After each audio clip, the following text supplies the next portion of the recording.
Hey, how's it going guys? Jack and Matt here with the Toasty Bros, and today we're going to be doing the ultimate 5800X and 6800 XT gaming PC. This is an all Team Red build that's surely going to crush the competition, and it's coming in at almost $2,000. It's absolutely insane, but we're very excited to check it out. But before we get into that, let's hear a word from today's sponsor. Today's video is brought to you by Accelerate Gaming, powered by PNY. Accelerate Gaming offers the latest gaming hardware such as their CS3030 NVMe SSDs with read speeds up to 3,500 megabytes per second and write speeds up to 2,000 megabytes per second with a 5-year warranty and capacities up to 4 terabytes. They also have new Epic X RGB memory that looks super nice in any gaming PC build and comes in capacities of up to 32 gigabytes and 3200 megahertz speeds, making it great for your next AMD or Intel gaming rig. Check the link in the description down below to learn more, and special thanks to Accelerate Gaming powered by PNY for sponsoring today's video. So a huge, massive, amazing thanks to AMD for sending over this GPU and CPU, and also a couple other goodies which we'll have in some future videos. And also big thanks to NZXT for sending over this Kraken Z53. So, you know, I'm really excited to be able to finally talk about these new AMD parts that'll compete with NVIDIA stuff, and it competes really well. So let's go ahead and talk about each individual part, how it makes up this build, and then get to building it because I'm ready to see the performance. So this here, guys, we're very excited for. This is the AMD Ryzen 7 5800X. Now, on the surface, it's not much different than something like a 3800X. It's an 8-core, 16-threaded processor. However, AMD has unlocked some new secrets, and this thing is supposed to be insanely fast over 3rd gen, especially when you pair it with an AMD GPU like we are doing. So overall, I'm just really excited, and I really don't know what to expect yet. I just am expecting amazing results, so we'll get to see that pretty soon once we build this.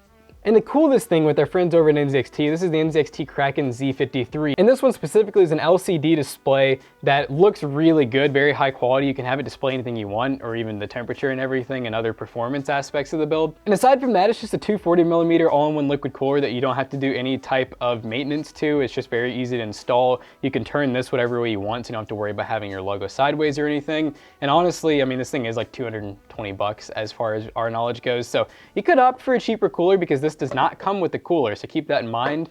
But we just wanted to go all out with this one and get the best performance we possibly could. And for the motherboard, once again, decided to go pretty high end with it. This is the X570 Aorus Elite motherboard, and this is from Gigabyte, of course. Really good motherboard, very high end. I mean, these are usually around 200 bucks. You could even get a more expensive one if you really wanted to, but we know that this will be perfect for our 5800X. We know it's going to support it out of the box, or at least hopefully it will. I guess we'll find out, right? But overall, though, these boards are just highly expandable, highly upgradable. It's full size going into our full size case, so very excited to use it.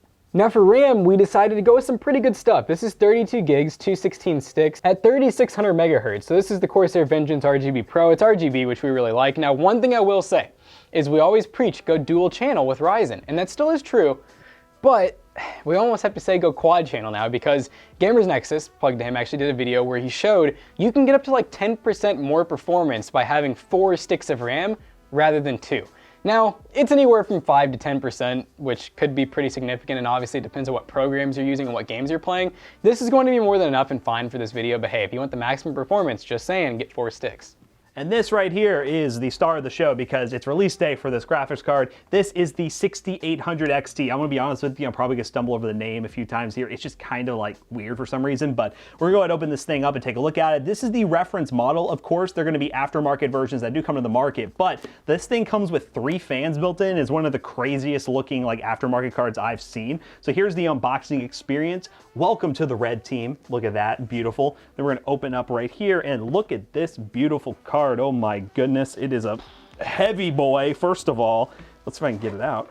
Oh, look at this chonker. So we're looking at this 3-fan design, and power connector wise, we're looking at 2 8-pins. So compared to the other reference cards from NVIDIA, we're actually using just the standard 8-pin connectors. So we have that going for us, but it will pull some power still. But in terms of build quality, this thing is awesome. This is definitely one of the best reference cards I've seen. We'll definitely see how the performance goes, but 3 fans out of the gate with a reference card, very excited to try it out.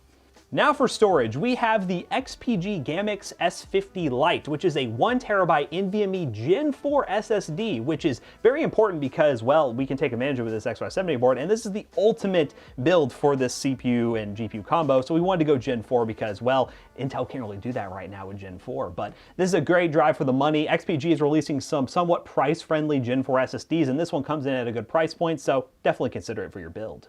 And for the power supply, with this high-end build, we wanted to get a really high-quality power supply, and this is the Seasonic Focus GX750. This is a fully modular 750-watt, 80-plus gold power supply. Seasonic makes some of the best power supplies in the game, and if you're looking for something that's going to, well, power your build really well and have enough wattage for this PC, which we believe 750 watts should be more than enough for this PC, you're going to go with the Seasonic brand, and you're not going to be disappointed. And lastly, the case. We have the BitPhoenix Enzo Mesh, which comes with this like RGB strip right here and a full mesh panel up front, tempered glass installed, but we're also gonna be using some of these RGB fans. We were doing an ad spot deal with BitPhoenix and they sent over a ton of their RGB fans. Not sure how many we're actually gonna end up using just yet, but we're gonna load this thing up, make sure it looks really sick, make sure it looks like it's worth $2,000 because it's $2,000, and we're gonna make a really awesome gaming PC and test it in a bunch of games. So how would I waste any more time and dive right into it?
All right, ladies and gentlemen, now that we have this 6800 XT gaming PC all put together, let's talk about some benchmarks real quick. Now, spoiler alert, this PC is awesome. It pretty much plays any game you want at 1440p max settings at 100 plus FPS. Now, if you want specific numbers, stay tuned to some awesome gameplay footage, which was actually recorded using the AMD encoder that is built into these GPUs. We'll talk more about that later at the end of the benchmark run, but first, with Warzone at 1440p max settings, we got, well, 150 plus FPS, making this a really good 1440p high refresh rate gaming PC. And keep in mind, this is max settings. Max settings doesn't make a whole lot of sense for most people, so lowering the settings just a little bit would easily able to get you over 200 plus FPS if in the future there's a lot of 1440p 240Hz monitors out there, or if you just want to play 1080p 240Hz, you'd have no problems getting a really good 240 FPS experience in a game like Warzone. And that would probably transition really easily over to something like Call of Duty Cold War, which is pretty much the same level of performance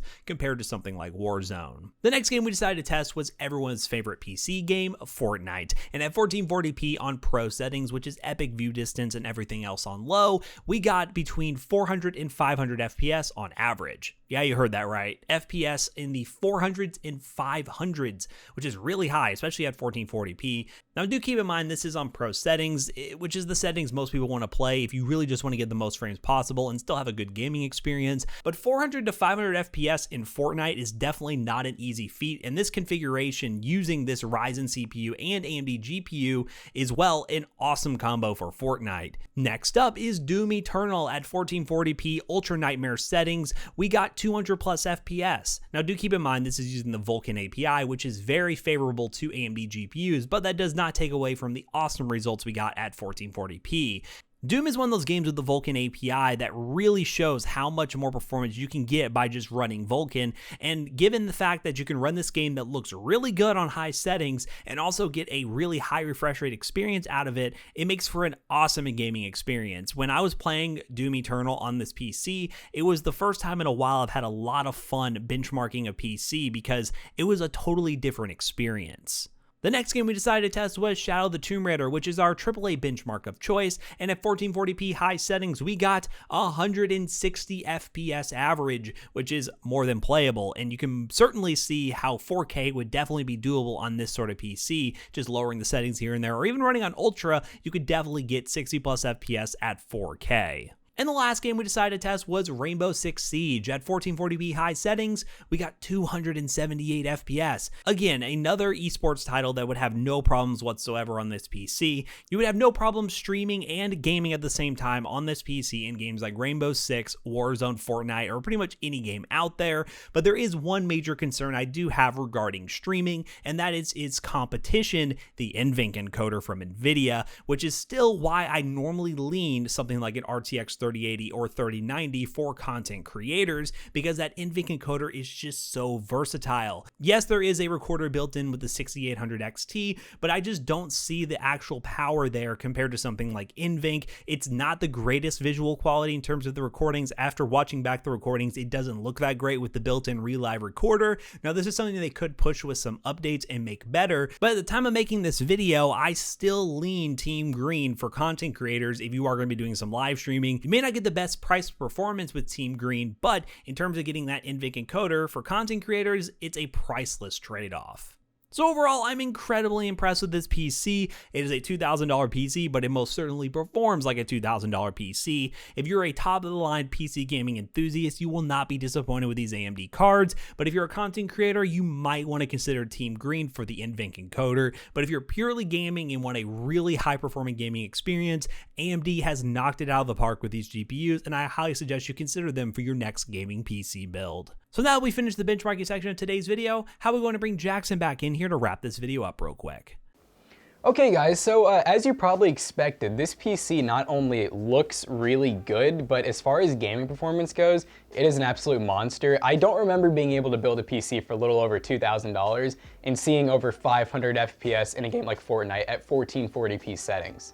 Now, if you're watching this video right now deciding whether or not to buy it and you've watched all the way through the end of the video, you probably are not going to be able to buy one right now. But I mean, hey, if you can get your hands on it, buy it, you can, but it's probably going to be plagued with the same inventory issues that are going on right now. This whole build is kind of like a tease, I feel like. You know, you can do it at home, but you might have to wait a little bit. But if you guys can wait and you can build a PC like this and you have the budget for it, you will not be disappointed. This is one of the fastest, well actually this is the fastest computer we have tested here in the office by far, and it has performed really well and met all expectations. And like we said, big thanks to BitPhoenix, because we did add a lot of extra RGB stuff, and now that stuff we're probably not going to include in the budget because, well, it wasn't technically needed. This case comes with an RGB fan installed and a regular fan in the front, so you have all the airflow you technically need, but we decided to just load it up with some BitPhoenix stuff. We added this really cool graphics card holder, which, by the way, this card is actually very rigid. It had no sag whatsoever, so that is honestly just there for looks, and it does look really cool. So overall, we're very happy with this build. Special thanks to AMD for sending over the graphics card and CPUs so we could actually do this build.